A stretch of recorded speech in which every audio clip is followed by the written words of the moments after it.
الرياضة في الزمن الحالي ما بقتش رفاهية ولا كماليات، ولكن بقت شيء أساسي جدا.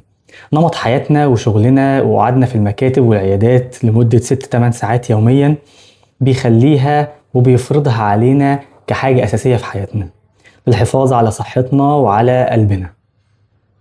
هسيبكم مع فيديو تجميعي جديد للريلز والشورتس اللي عملناها اللي ليها علاقة بالأمور الرياضية. يلا بينا. أكيد عدى عليك في يوم إنك شفت حد كبير في السن حوالي 55 سنة مثلا في لعب كورة في جري ولقيته بيجري زي واحد شاب عنده 30 سنة، والعكس حد صغير في السن 25 سنة 30 سنة لكن في الجري وفي اللعب ولا راجل عجوز 60 سنة. تعالوا نتكلم شوية على العمر الحقيقي والعمر البديهي.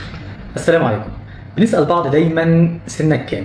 والإجابة البديهية هو العمر بتاعك الحقيقي، والإجابة دي علميا ناقصة شوية.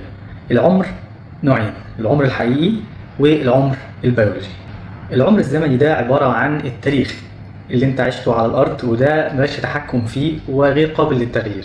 اما العمر البيولوجي ده العمر الحقيقي لاجهزتك وخلاياك وبيعبر عن مدى التدهور او الحيوية اللي واصل ليها جسمك. العمر البيولوجي ده الميزة اللي فيه ان هو قابل للتغيير، اما لانك تصغر سنك عن العمر الحقيقي او العمر الزمني ده اللي احنا بنسعى ليه، او انه يبقى اكبر منه وده الغلط اللي مش عايزينه. طيب بما ان بقى العمر البيولوجي ده ممكن نغيره ونقلله ونحسنه، ازاي نعمل الكلام ده؟ طبعا الطرق الطبيعية كتيرة، لكن اهم 4 حاجات هقولك عليهم دلوقتي. الصيام المتقطع لان ده بيعمل زي عملية تنظيف داخلي للخلايا.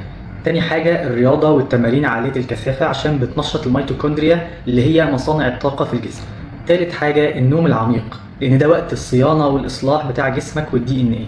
ورابع حاجة هي تقليل السكر لأن ده عدو رئيسي لجسمك بيساهم في تدمير البروتينات والخلايا. فشدوا حيلكوا بقى وعايزين الرقم بتاع عمرك اللي في البطاقة ده يبقى مجرد رقم على ورق، لكن يبقى عمرك الحقيقي هو اللي انت بتسجله في حركتك ونشاطك وغذائك الجيد وراحتك النفسية. الصبح بدري ولا العصر ولا بالليل قبل النوم؟ ايه احسن وقت فعلا للتمرين؟ في بحوث كتيرة اتعملت في الموضوع ده، بس الخلاصة السريعة لو انت مستعجل ومش عايز تكمل الفيديو هو ان احسن وقت هو الوقت اللي تقدر تلتزم بيه. لكن خليني اقول لك على بعض المميزات والعيوب للاوقات اللي قلناها دي عشان تقدر تختار لو عندك الرفاهية بتاعت الاختيار. الصبح بيبقى مفيد لو انت هدفك انك تنظم النوم او انك تخس، لان الحرق غالبا بيبقى اكتر بعد الصيام بتاع الليل لان مخزون الجلايكوجين بيبقى غالبا اقل بعد فترة النوم. وكمان حسب دراسات سلوك التدريب فالناس اللي بتتمرن في الصبح هي اكتر الناس عندها قدرة على الالتزام بالتمرينات بتاعتها. اما فترة العصر او المغرب فدي ممكن تبقى كويسة لو انت عايز تضغط في الاوزان وتزود القوة. في الوقت ده تقريبا بيكون الجسم في افضل حالة للاداء، حرارة الجسم بتبقى عالية والتون بتاع العضلات بيبقى كويس جدا. عيبه الاساسي انه بيكون زحمة في الجيم، وكمان ممكن بعد يوم شغل متعب الكسل يحل عليك. اما بقى بتاع بالليل متاخر فالميزه الاساسيه بتاعته هي تفريغ الضغوط بعد اليوم الطويل. بس خد بالك من نقطه مهمه، ان التمرين الشديد قبل النوم بفتره بسيطه ممكن ياثر على جوده النوم عند بعض الناس. والخلاصه ان ثبات العاده اهم من التوقيت نفسه. وبالمناسبه نتيجه التصويت اللي كنا عملناه في الستوري اللي فاتت بتاعه الوقت بتاع التمرين كان معظم الناس بتفضل التمرين في الصبح بدري، شويه كانوا بيفضلوا وقت العصر او المغرب، وقليل خالص اللي كانوا بيفضلوا التمرين بالليل. لو عندك اي رأي او تعليق بخصوص الموضوع ده هكون مرحب بيه جدا. السلام عليكم. جسم الإنسان من بعد سن 30 سنة هو بيفقد تقريبا من 3 ل 8% من الكتلة العضلية كل 10 سنين، وتقريبا الموضوع ده بتزيد قوي بعد سن ال 60. دايما بنوصي بالمشي عشان نحافظ على اللياقة والكتلة العضلية، لكن ده لوحده مش كفاية. اتأكد إن أنت بتمارس تمارين مقاومة وبتاخد كفايتك من البروتين عشان تحافظ على استقلاليتك وحركتك إن شاء الله لما تكبر. السلام عليكم. كل ما لياقتك تتحسن كل ما معدل ضربات القلب وقت الراحة هينزل. الطبيعي هو من 60 ل 100 ضربة في الدقيقة تقريبا، والرياضيين ممكن توصل ل 50 أو 45 أحيانا بدون أي مشكلة. يا أيها الرياضيون الهواة، تعالوا أقول لكم على الغلط اللي بيعمله 80% مننا عند الإصابة بشد أو إصابة عضلية.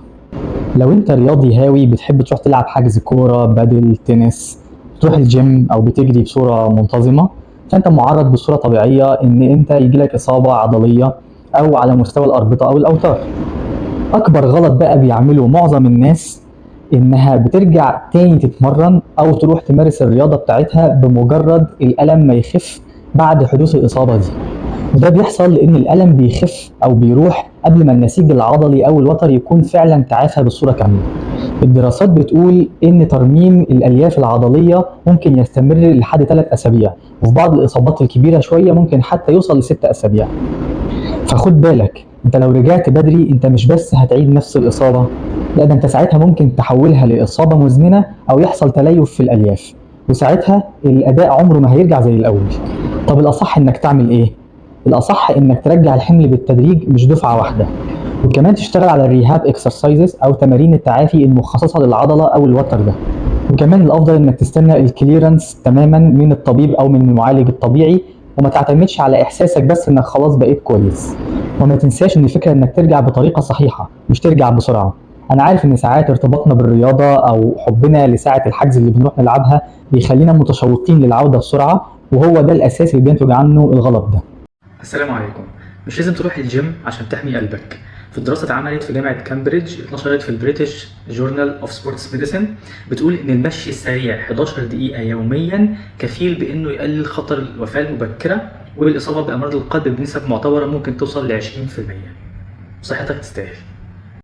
السلالم من الرياضات اليومية المجانية المهمة جدا، بتحرق 1.5 تقريبا اكتر من المشي العادي.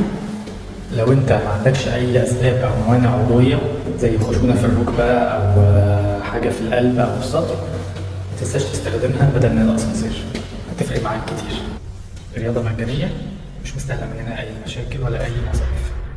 السلام عليكم. في الفيديو الرابع لمعلومه على المشي اللي اتكلمنا فيه عن ان السلالم مفيده وان هي تدريب يومي مش مكلف، جالي كومنت من احد الاصدقاء بيقول لي طب هو مش طلوع ونزول السلالم كتير يسبب خشونه؟ فأنا اكتشفت إن الخرافة دي منتشرة جدا وسط الناس، إن الإكثار من طلوع السلالم أو حتى تمرين السكوات بصورة كتيرة ممكن يسبب خشونة للركبة. الكلام ده يا جماعة مش صحيح. ليه بقى؟ ده لأن الخشونة بتحصل لأسباب تانية غير التمرين نفسه، بتحصل ممكن بسبب العمر، الوراثة، الوزن الزيادة. كل دي عوامل ممكن تؤدي لحدوث الخشونة، لكن مش التمرين أو طلوع ونزول السلالم. طيب هو ليه الناس افتكرت ان طلوع ونزول السلالم او السكوات ممكن يسببوا خشونه في المفصل؟